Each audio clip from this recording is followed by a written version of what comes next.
In the half-light of a pre-dawn morning, a dark-skinned man squatted in the courtyard of an Egyptian palace. Close to the Nile, the open air was damp, the sand cool beneath his feet. Sunrise was still an hour or two away, and the night lingered, chilly and dark. All was silent except for the man, now beginning his work. The artisan, a man named Ra-Moza, crouched before a shallow dish. A piece of broken pottery nestled in the sand, glowing red. Embers at the center of the dish were beginning to catch fire. Soon it would be ready.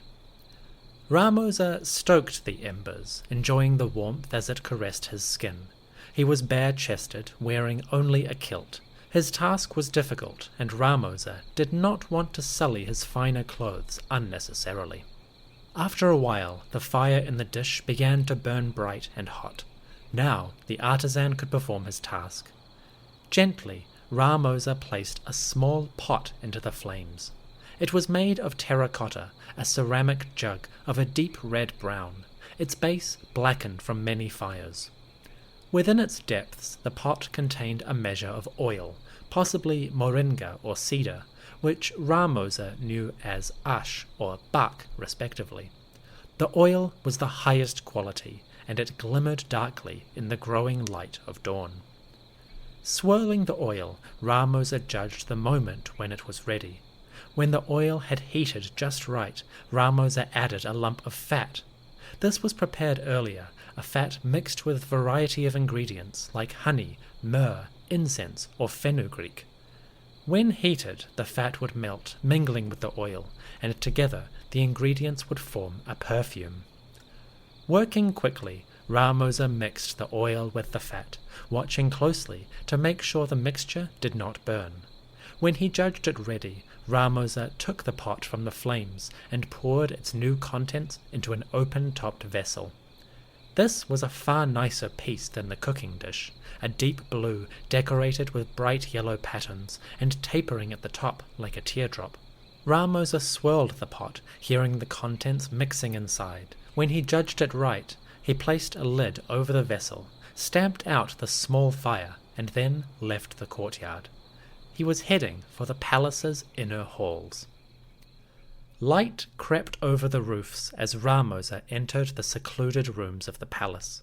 Within a few moments the perfume maker had made his way to a discreet washing chamber. There he cleaned himself off, wiping away sweat from the heat of his work. An attendant came to perfect Ra-Moza's nails, his hair and body, before rubbing him down with exfoliants and perfumes of his own. Soon the oil maker was neat and presentable, the model of a top-tier servant. He was ready to deliver his goods. Ra-Moza carried the jar of fresh perfume through the palace.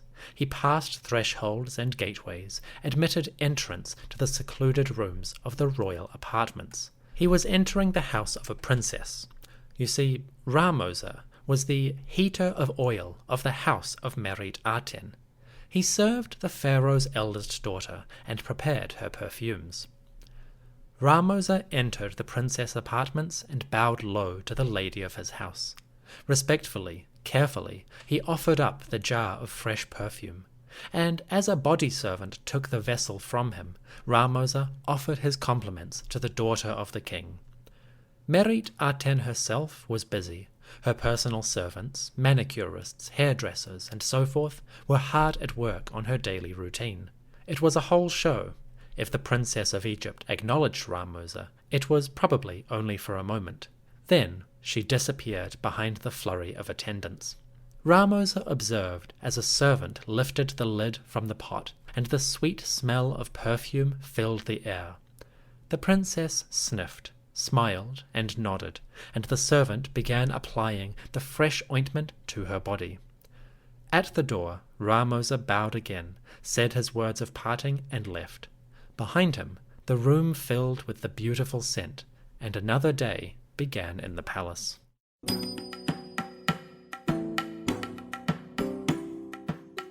Hello everyone, and welcome back to the History of Egypt podcast. Episode 125, The House of Meritaten. Today, we return to Egypt to experience some daily life in Akhenaten city.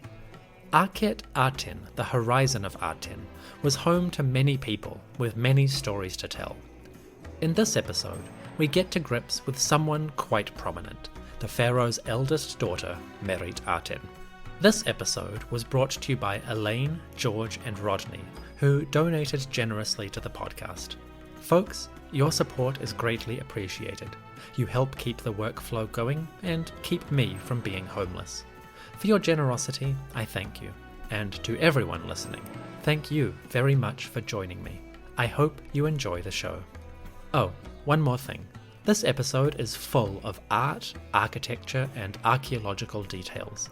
To keep it all clear, there are a bunch of images on the podcast website, illustrating the various buildings and statues that I'm going to talk about. If you would like that extra layer of imagery, visit EgyptianHistoryPodcast.com to see Meritaten and her palace in all of its glory.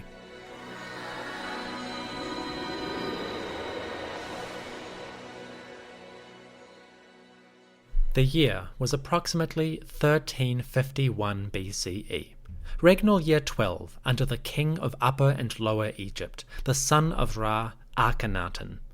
Pharaoh was approximately 30 years old, maybe. His daughter was coming up on 10. The princess Meritaten, aka Beloved of Aten, was always a prominent member of her father's court. Pharaoh's firstborn, Meritaten, appeared front and center among the royal children. Her face adorned temples and stelae, and the princess stood alongside her parents in many public scenes. In terms of art, Meritaten was central to her family's image. But what about her personal life? Where did Meritaten grow up? And when she matured, what kind of life did she live? Today, we begin to answer some of these questions. The princess was probably born around regnal year 2 or 3, not long after her mother, Nefertiti, appears on the scene. Apparently, the birth of Meritaten was reported far and wide, and we actually have evidence that other kings sent messages to congratulate Akhenaten on the birth.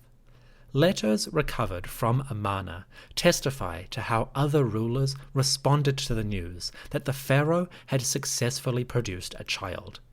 One of these letters came from no less a person than the king of Babylon.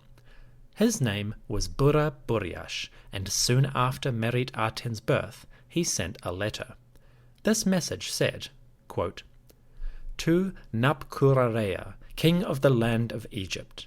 Thus speaks Bura-Buriash, king of the land of Karduniash, aka Babylon. With me all is well, with you, with your house, with your wives, your sons, with your senior officials, your infantry, your chariotry, with your horses and with your land, may all be very well. I send as your greeting gift 2 measures of lapis lazuli, and for your daughter Mayati, having just heard about her, I send a greeting gift to her as well, a necklace of gems shaped like crickets, made of lapis lazuli and numbering 1,048 in total." End quote. 2,000 kilometers away, roughly speaking, the ruler of Karduniash, Babylon, heard about the pharaoh's new daughter. To strengthen his relationship with Egypt, Bura-Buriash sent a gift for the little baby. Apparently, he dispatched a necklace of high-quality gems carved like insects. You can imagine the little girl chewing on the beads with milky gums, or perhaps wearing it properly as she grew older. Clad in foreign goods, the young Meritaten may have been the very picture of a cosmopolitan princess. There is one interesting thing about this letter. The king of Babylon, writing in Akkadian, referred to Meritaten as Mayati. This name appears in other letters from the archives, and it seems to be the Akkadian rendition of Meritaten. Then again, Mayati might also be close to the actual pronunciation. Sharp-eared listeners will have noticed that Yati is quite close to what we think may have been the pronunciation for Aten.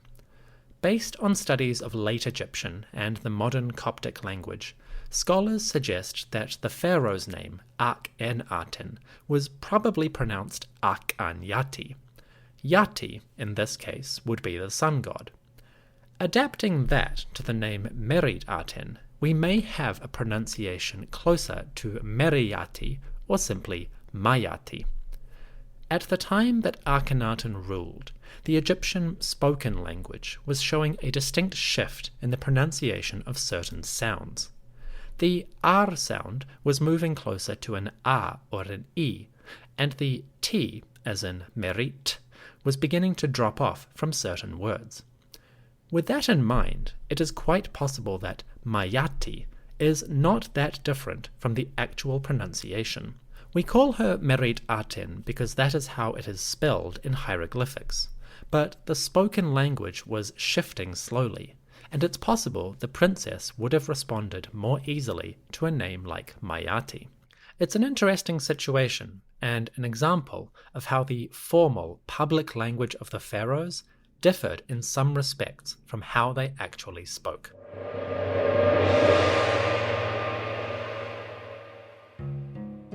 By regnal year 12, 1351 BCE, the eldest daughter of Pharaoh was approximately 10 years old. She appeared with her parents at the grand Festival of Tribute, when soldiers and officials of the empire dragged prisoners and gifts before the thrones of Egypt. Delegations, willing or unwilling, brought tribute to the pharaoh, the ruler of all horizons, and Meritaten, standing beside her father's throne, watched as the splendor of Egypt's empire went on display. What was that like for a 10-year-old child? Was she amazed at the power that her family commanded? Or was she blasé, bored of the interminable state affairs? We may never know, but the Festival of Tribute was surely one of the more prominent events in her life. Besides the grand festival, there are many artistic pieces that show Meritaten and her sisters. Statues and two-dimensional carvings reveal some of the ways that Meritaten and her family presented themselves to the public. In one scene, we see Meritaten sitting behind the king and queen as they lean out of the royal window, dispensing gifts on an official below. In this image, the other princesses, Meritaten's sisters, are absent, so it's just the two parents and their eldest daughter. Apparently, Meritaten was having a special moment. Meritaten appears in this scene as a young girl, with a lock of hair hanging down one side of her head. She stands beside Nefertiti, the queen, who turns away from the ceremony in order to put an arm around her daughter. These touches of affection, of intimacy within the royal family, are extremely common to Amarna art, but Meritaten often seems like the central figure of her parents' affections. I hope her sisters didn't resent that.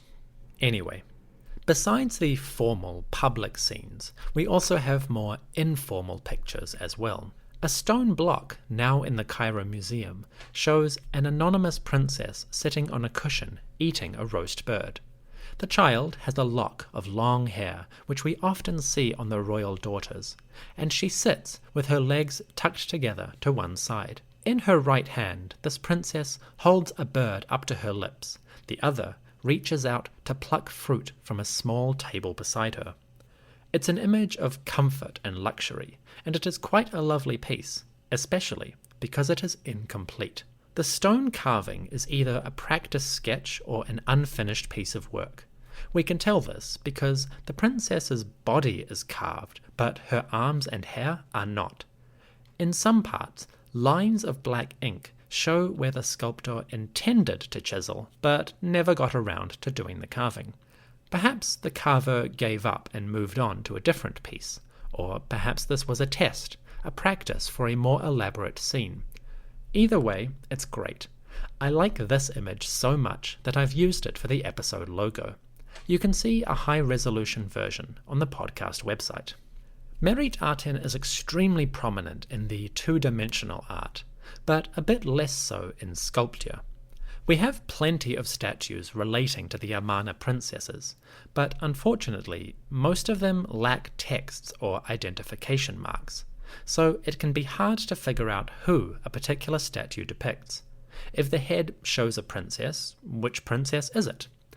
This makes it challenging, but if we look at these statues overall, perhaps we can get a sense of how Pharaoh's artists wanted to convey the royal daughters. One statue that I particularly like is a small piece in the Cairo Museum. It is unfinished, but the outline is there. This statue shows a princess, probably Meritaten, sitting on the pharaoh's lap. Akhenaten holds his daughter on his knee, and he leans forward to kiss her face. The pair sit on a lovely chair, which is partly finished, and the king rests one hand on his daughter's back. It's an affectionate scene, quite similar to the other ones that I have discussed. Whoever this girl is, she clearly has a close relationship with her father. The other famous examples of statues from this time period are a collection of heads. That might sound gruesome, but bear with me. The princess heads belong to statues that were built in sections. There was one block of stone for the legs, another for the torso and arms, and then one for the head, and so forth. These statues are called composite statues, and different parts were often made of different stones. The composite statues have turned up in many excavations at Amarna, and as you can imagine, they are quite popular for museum collections. So, the princesses of Amarna are regular guests in any book about Amarna art. They also share a few interesting traits. The princess statues from Amarna tend to have long necks, marked with lines or wrinkles. They also have prominent chins, flat and smooth, just like their father, although not quite as extreme as Akhenaten's. Their noses are broad, with an upward curve at the tip. Their eyes are wide, almond-shaped, with long creases at the corners for lines of makeup. The eyes themselves are usually hollow, empty sockets intended to hold glass or stone that would simulate more lifelike features. If you think of the famous Nefertiti bust, with its eyes made of glass and stone, you get the idea of what the princess statues were supposed to look like. Two-dimensional art shows Meritaten's prominence, and three-dimensional sculpture captures some ideas around the visual iconography of the royal family. But unlike her sisters, Meritaten's importance was not limited to artistic representation. The eldest daughter of Pharaoh also had her own monuments. You see, traces of Meritaten crop up in architecture as well, and some of these monuments were actually outside the capital.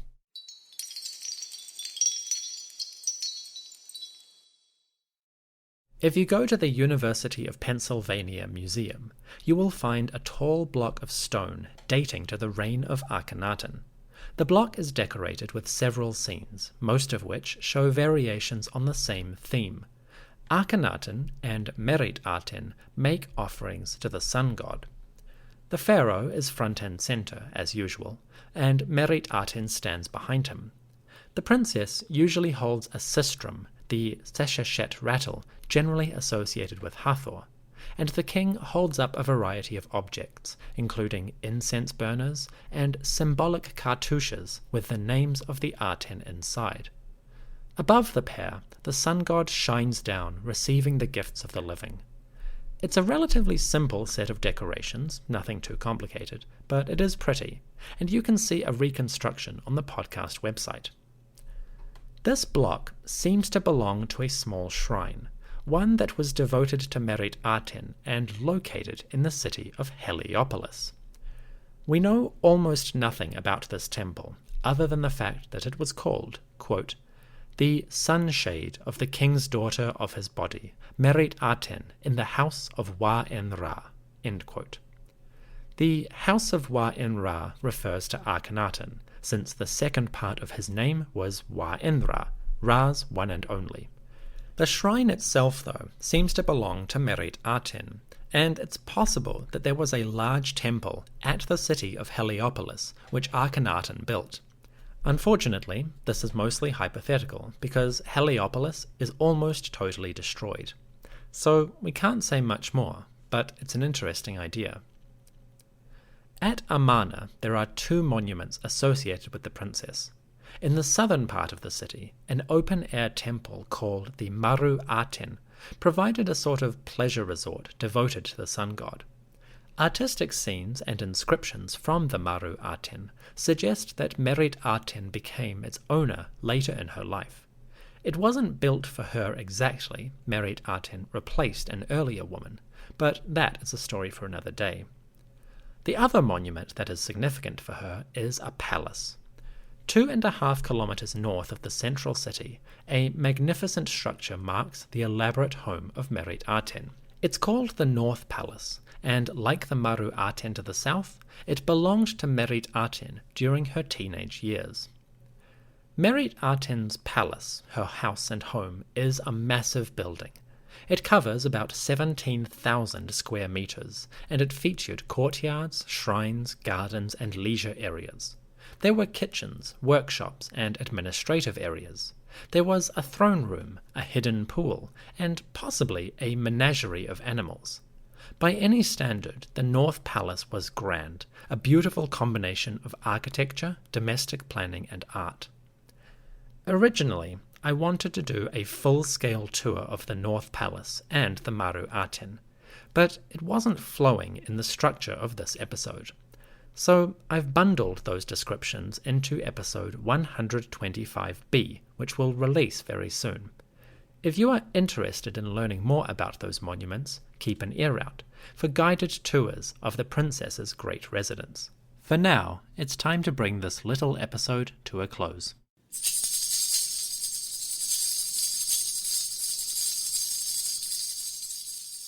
The house of Meritaten, in its literal and figurative sense, was a luxurious, well-appointed one. The eldest daughter of Pharaoh had great wealth at her command, especially as she transitioned from child to woman. By the time she started puberty, the princess of Aten was gaining prominence rapidly, and we see this reflected in the archaeology of her home, her shrines, and her garden palaces. The Maru-Aten, the North Palace, and the artistic fragments which record her existence point us to a woman living at the very heart of Egypt's political hierarchy. So, by regnal year 12, Meritaten was gaining in prominence, and soon she would take a very big step, coming to the forefront of Egyptian political life. The princess in her palace was about to get a husband, and they would become co-rulers to Akhenaten and Nefertiti. But before that could happen, the royal household would have to endure some tragedies. That is episode 126, 2 funerals and a wedding, coming very soon.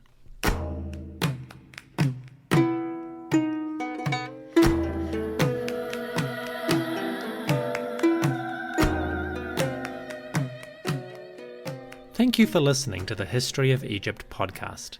Patrons at the Overseer and Higher tier can stick around for an extra epilogue where we delve deeper into the princess statues I discussed earlier. Also, I'd especially like to thank Linda, Neil, Ellen, and Terry for being my priest-level supporters on Patreon. Like all Egyptian priests, their gifts help the words flow, although in this case they are mortal words. Ellen, Terry, Neil, and Linda, thank you very much. You are too kind. May the Aten keep you healthy and happy, and I will see you all very soon.